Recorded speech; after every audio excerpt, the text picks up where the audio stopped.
ဒါကတော့ပုံမှန်ဆက်ပြစီကုန်ကျန်းဝယ်နေကြအောင်ပါ customer ပေါ့နော်အခုအဖုံ1000နီးပါးနဲ့အခုညီမတို့ကျင်ရထားတဲ့အစ်စ်တွေပေါ့နော်ဒီဟာဆိုလို့ရှိရင် KAO အဆုံးချုပ်စေးပါမယ်ဒါဆိုလို့ရှိရင်တစ်ကြောက်ကိုညီမတို့10ကပ်ပါမယ်ပေါ့နော်ဒါကတော့တစ်ခါအားပေးရပါရှင်ဒါကတော့ဒီထဲမှာကြာပန်းပါတယ်နော်ဖားပိတ်လိုက်လို့နော်အခုမှတင်ရတယ်အခုတစ်ခါစပြီးတော့ရောင်းထွက်ပါပြီဒီလိုမျိုးကြာပန်း900 gram တစ်ထုပ်6500ပါရှင်ဒီလိုမျိုးတစ်ခါဆိုလို့ရှိရင်24လုပ်ပါတယ်ဒီမှာနောက်ပြီးတော့ဒါမှကျော်ဝေးတွေဟိုက်ဂျင်းတွေပေါ့နော်ဟိုက်ဂျင်းတွေ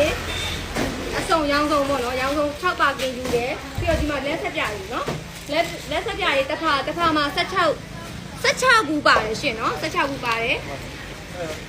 ဒါတော့အစုံပေါ့နော်အားပေးအားဖြစ်ပါလို့ရှင်ကျေးဇူးတင်ပါတယ်ရှင်ဟောဒါကျေးဇူးတင်ပါတယ်ရှင်ရောက်ဆုံးဖြစ်ပါစေလို့ဆုတောင်းပေးပါတယ်နော်ဒါ